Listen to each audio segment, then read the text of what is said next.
Okay, this time it's not my fault, okay? I know I said last time that I would do it today, but I've yet to postpone the premium deck profile for Kronos Command. I couldn't foresee that they would reveal two different clan reveals on the same day. I thought they would reveal one today, two tomorrow, and one on Wednesday. But Bushrod had to throw a wrench in my plans and decide to reveal two today, which means we have to talk about these new cards today. And then tomorrow we've got the last two clan selection reveals, so we have to talk about those, or should I say clan collection. And that then leaves us to the Kronos Command deck spotlight or deck profile, or however you want to call it, till Wednesday. Now, unless Bushrod is going to do something completely crazy on Wednesday, there shouldn't be any more screw-ups in the plans that I have in my upload schedule. Like, this happens when I promise a video on a specific date, and this stuff has to happen. But to make up for it, I'm also going to add a bit more information to the deck spotlight, in the sense that I'm going to present more alternate options, because I have been experimenting as well with different paths you can take the deck into. Now, it doesn't mean that the deck will completely differ a lot between the different paths. It's just that there are small differences which makes the deck play out a little bit differently, and they then also have a different alternate win condition to go into than just the typical Kronos Command plays the deck will use. But that said, we've got new Aquaforce and Great Nature cards to talk about.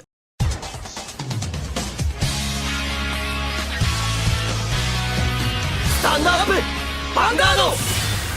Hey Cardfighters, welcome back to another Carved update, and today we've got a surprising episode, because today they not only revealed the new Great Nature card for the upcoming Clan Collection set, Bushrod also decided to drop a video where they showcased the new Aquaforce cards as well, which means we got the second to last video for the Clan Collection reveals, as we had only 4 clans left. Now we know 2 of the 4, which means tomorrow is going to be Super Edgelord Day, as we only have Shadow Paladin and Link Joker left. But we're getting a bit ahead of ourselves. Let's first take a look at the cards for these 2 clans, and we're going to start off with the Great Nature cards themselves, which are going to be new support for the Big Belly mechanic as well as for the Isabel playstyle. So that said, we're going to start off with a new Grade 1, which is Taping Cat. And Taping Cat has the ability Auto.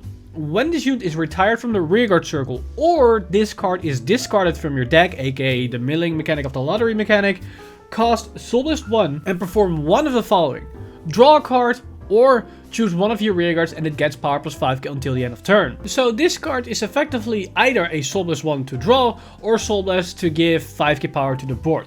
Now we can immediately see the interaction between the different playstyles, because Big Belly can retire our units at the end of the turn when we gave them a little bit of power pumps, which means you probably are going to go for the draw a card specific scenario, because there's no reason to actually give power at that point. And in Isabel's case, you're probably going to mill it during the main phase or battle phase, and then there might be some merit to actually gaining power to one of your rearguards if you actually get some value off it. But in Isabel, you can still go for the potential draw as well. Overall, I think this is a really good card for the Isabel playstyle, because for Isabel specifically, by the fact that you now have a card that does something if it gets milled, you actually get double the value of your mill effects, because not only do you get a lottery effect, but now if you mill this particular card of the lottery effect, now you can use this card on top of it, which can give you even more value if you can pay for the resources, which is actually not that bad. And in Big Belly's case, being able to add more draw power to the engine can actually make a big difference. So overall, Taping Cat looks to be a very interesting Grade 1 that can definitely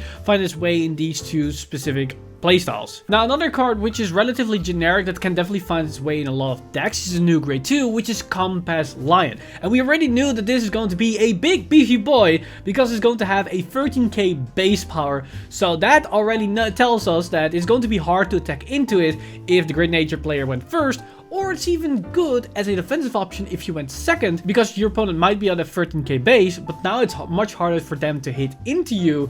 And don't forget, the new Heal Guardians are going to be a thing, which can definitely complement this card with its higher base power. But there is somewhat of a trade-off, which is not really a trade-off depending on your playstyle, as Compass Lion has the skill Auto Vanguard Circle and Rearguard Circle. At the end of your turn, choose one of your rearguards and retire it. So to compensate for this higher base power unit, you need to keep retiring your own stuff. Now in Big Belly's case, this doesn't really matter because most of your cards are going to be retired anyway, so you can just retire or sack them off with this skill before they're gonna retire by their own skill because they got power from Big Belly or other stuff, which honestly is great synergy. Now, you can also combine this with the great one we just talked about, because that card can redraw itself in the early game if you want to rush them. And that opens up different plays where certain cards that have these on retire effects that Compass Lion now actually can activate. So there is actually some inherent synergy, just like the original Compass Lion back in the old days. But to me, the big card in this new supporter for Great Nature is the brand new Grade 3, because this card can be a main Vanguard, but I think the true value of this card lies in the rearguard application of this thing, as we've got Honorary Professor Chatnoir. And Chatnoir has the effect Auto Vanguard the Rearguard Circle once a turn. When this unit attacks, cost counter +1, draw a card, which to me is already fine for a rearguard skill, but then we're going to get some nutty stuff, as we have discard the top card of your deck and perform one of the effects below depending on the card type.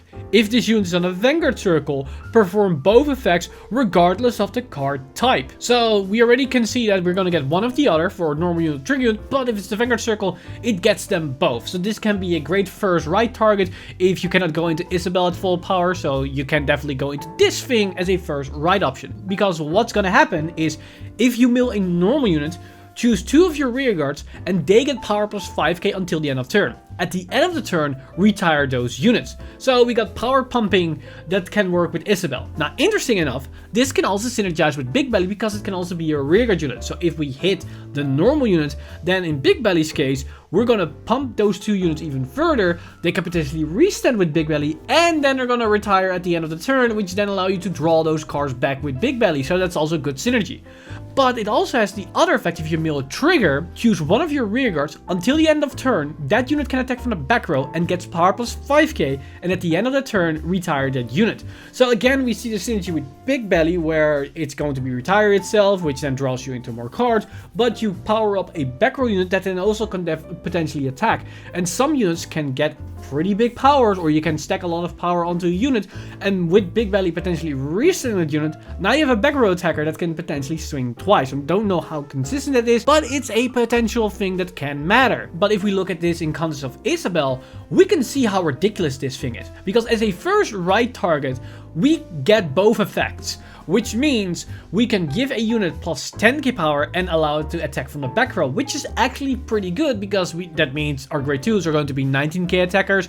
Maybe we have a grade 3, which is going to be a 22k attacker from the back row, which are actually quite sizable numbers. And we have another unit that gains another 5k power.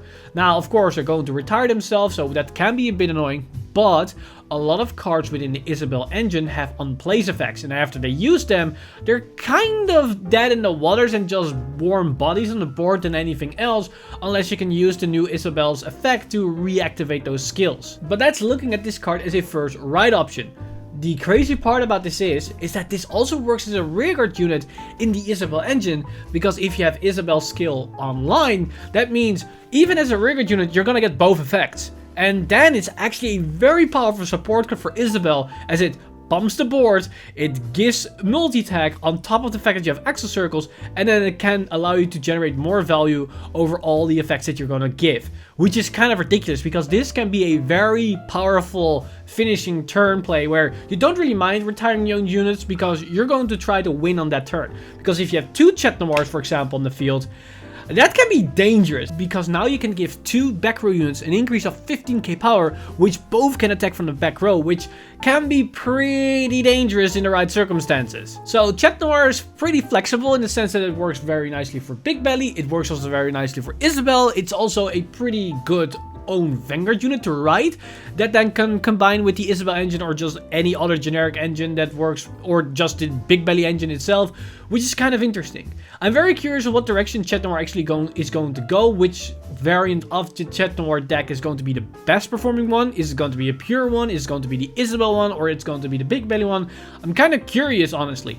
I think the Isabel one is going to be the one that's probably the most promising, but who knows? There might be some upset out of nowhere and then suddenly it's going to be something else. Now, of course, Great Nature wasn't the only clan that we saw, because we had the surprise reveals of Aquaforce, and Aquaforce reveals are pretty interesting. As first off, we've got a grade 1, which is Blue Wave Dragon Propulsion Dragon. And this has the effect, auto rearguard circle once a turn. At the end of the battle, this unit attacked a grade 2 or greater Vanguard. Cost, counterblast 1, choose one of your back row rearguards and you may exchange its position with this unit. If you exchange, stand this unit. This is basically a different Wheel Assault, but it costs a counterblast where Wheel Assault is free. But this card doesn't have to be boosting to make it work, so that makes this card a bit more flexible than the Wheel Assault. And at the same time, this card will restand the moment it goes back to the back row, which allows you to now also add extra boosters to it. Or if you have 2 propulsion dragons, you can have one in the axial circle and one area somewhere on the back row. They can attack with the propulsion dragon, use its skill, swap them, restand the propulsion dragon, then attack with this propulsion dragon, use that propulsion dragon's skill, then swap them again, this one restand, and now you can attack with the third one again for free attacks on the axial circle. It costs you 2 counterblasts, but you also have this one that can still boost something, that can potentially boost your Vanguard. Now, you can also combine this with any other grade 2 attacker, like a Coral Assault or a Tidal Assault, or whatever that you want, because it allows you to just put more value onto the board and actually make more use out of all your circles and all your units, because it being able to restand and still be used as a booster is kind of huge. So that opens up more different options, which is actually pretty damn good. And because this condition is attack a grade 2 or greater Vanguard, that means it is going to be active if you went first, which is actually really good if you want to be very aggressive out of the gate. And unlike Wheel Assault, because this also has the Blue Wave name, it can be searched with the Blue Wave Searcher, which makes this card also a bit more consistent than Wheel Assault. Now, if we move up to the grade 2, we see a new Blue Wave Marine General in the likes of Blue Wave Marine General Kuteria. And Kuteria has the effect Auto Vanguard Circle and Rearguard Circle. When the unit attacks a Vanguard, cost Soul Blast 1, choose one of your units, and it gets power plus 5k until the end of turn. If this unit is on the Vanguard Circle and it's the third battle of that turn or more, draw a card. Now, this card is actually pretty interesting, because for a Soul Blast you give 5k power to any unit. Now, that might not sound all too big or all too impactful, but with your multi-attackers like Tidal Assault, Voivus, Galileos, as well as your restanding Vanguards, this can actually add up and allow you to hit for better numbers and make it harder for your opponent to guard your attacks. Now, it being able to also draw on a Vanguard Circle can come up, but sometimes can be a bit awkward if you don't have the right cards to make it really matter, because it basically means you have to give the 5k power to your Vanguard, which actually, if you have a restanding rearguard, you much rather want to give the 5k power to the restander to make this attack matter, which, depending on your setup, is a bit awkward. But now we get to the big boy himself, and that is Tetra Drive Dragon. So here we have Blue Wave Dragon, Tetra Drive Dragon. Will it be the savior of Blue Waves in V Premium?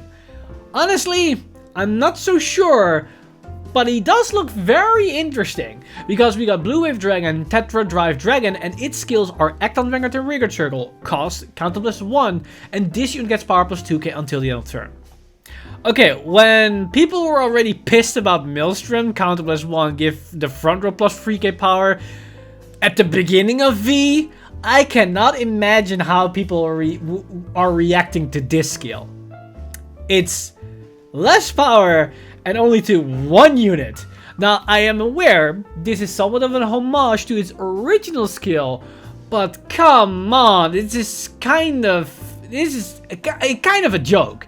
Now, I can see the potential or the value in this skill, because as you can see from the other skill, this card will restand a couple of times and going to attack multiple times. So you want to make sure that he's going to matter every single attack.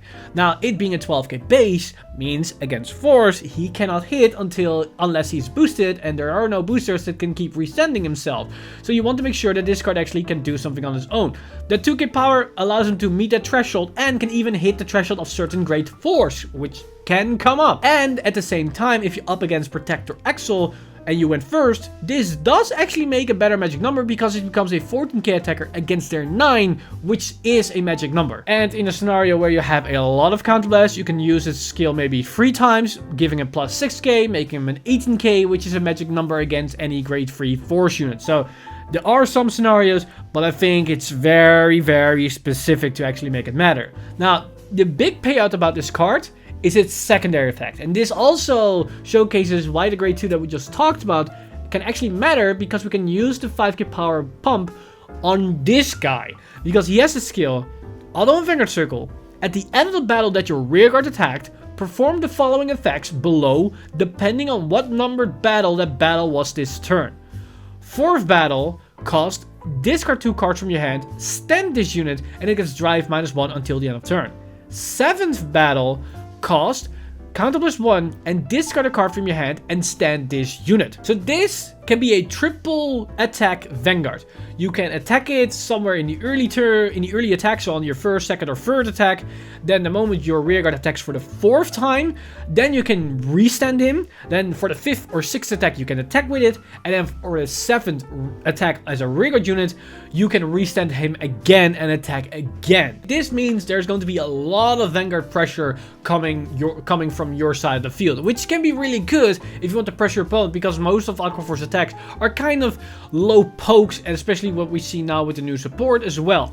Now, with the grade 2 being able to give this card 5k power for the entire turn, makes this thing potentially hit like a truck, as you can easily start to swing for higher numbers, and with potentially triggers, these attacks can stack up. Now, there's a bit of RNG in there, but it can definitely matter. Now, on first glance, you can definitely say this might look like a weird version of Maelstrom, because Maelstrom also has the option to restand itself if a certain attack hits, and with the Maelstrom support, it doesn't matter if the attack hits or not. But there is a difference here with the fact that this card can restand on 1 extra time, and there is loss in drive checks that can definitely matter to certain situations. Now, if you look at this skill, you can see that if you restand him with the 4th battle, you need to discard 2 cards and you lose a drive check. This means you will lose 1 card in your card advantage, as you lose your twin drive from your original attack, and that means you're now going to attack with a Vanguard that only has a single drive. That is a card that you're going to lose that turn. Then if you're going to restand it for the 7th battle, you don't lose the drive check, but if you already restand it for the 4th battle, you only have 1 drive, which means you're going to discard a card, which is the drive check you just had, and now you have again 1 drive check, which means at the end of the road, you will have only 1 card gain from your Vanguard attacks, whereas you usually would have gained 2 cards. So you're going to lose a card in the process. Now, that said, if you have the correct field setup, you can opt to not restand him for the 4th battle.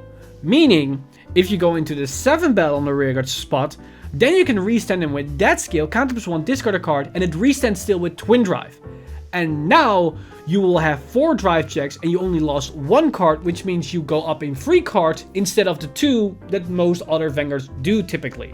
Which is honestly not that bad. Now, you did sacrifice a Vanguard attack. If you value that Vanguard attack and you don't mind the minus, and you just want to be pure aggressive, you can definitely go for that strategy as well. Now, that said, I don't know how well this will synergize with the previous support that we've got with Valios, because they do quite different things. But what I can see working here is that Tetra Drive can be your first right target. You just go into this thing for just pure aggressive power, because you can reset your Vanguard potentially for 2 times, so you have 3 Vanguard attacks that's going to rip out cards from your opponent's hand no matter what, and they probably will rank up a lot of damage. Now, the moment they go into like 5 damage, or maybe at 4 damage or something like that, you can go into Valios and just end the game on the spot if you still have a sizable field, because now you will put them at 8k or 7k and you start unloading all these multi-attacks with your rearguards. This is also the situation where the grade 1, the 8k that can swap himself with any unit, can also work on just a non-axle circle, because it's an 8k attack that starts to poke, and because they're 7 to 8k and they are not able to get defensive value anymore, they have to guard every single attack, because every attack is going to matter. So there might be a situation where you can play Tetra Drive with Valios, as they do both have a different role to fulfill, because if you went first, going in Valios is less useful because they can still get the defensive triggers. So going into a Tetra Drive Dragon might honestly be better, because if they're 9k and you give him the extra 2k power, making him a 14k, and then you give the extra 5k power thanks to the grade 2, it is a Vanguard that's 19k that swings a couple of times. So defensive triggers will matter less on that turn, and then follow up with a Valios turn can definitely be devastating in the right circumstances. And who knows, maybe this card is actually pretty good for premium. I am not too familiar with the Tetra Drive Blue Wave support in premium. I know that they have a specific strike that works with the Blue Wave archetype that also is one of the Tetra Drive forms. I don't know if he specifically needs a Tetra Drive in the hard card, maybe he does. But the thing is, you can use this if you went first, swing a couple of times with the Vanguard, and then go into the strike the following turn if that gives you a lot of value. And I know there's a crit that states that every time that your Vanguard attacks from the second battle onwards, you draw a card. If you combine that with this card, completely different story. You just want to attack every single time because you don't mind the minus that you do with your drive checks, because that crit trigger will give you all those draws back. And I don't know if that crit trigger can stack or not. I think it can, so if you have multiples of those crit triggers, you're going to draw a lot of cards out of this. So yeah, that could be interesting. But that's basically all that we got today. Overall, the support this time around for these two clans aren't as super exciting, at least for me, for what we saw in the past week, because they do their thing, but I don't immediately see the explosive value that they can generate for some of the other clans we saw before. Like, don't get me wrong, Chatnoir is pretty damn amazing. I love that card, and I see that thing has a lot of potential within Great Nature as a whole.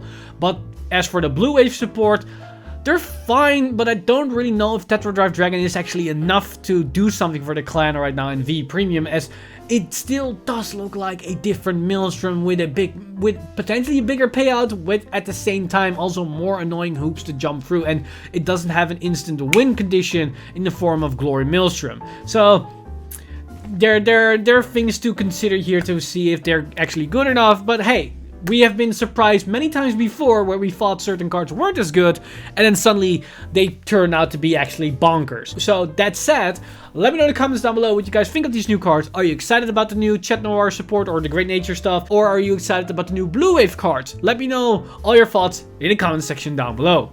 As always, this video has been brought to you by our lovely Patreons over at patreon.com/VanguardInsider. You guys are amazing. If you do want to support the channel or everything that's happening on the channel, you can simply go to patreon.com/VanguardInsider and become a Patreon today. But with that said, I've been Mr. Time Leap, and I see you guys in the next one!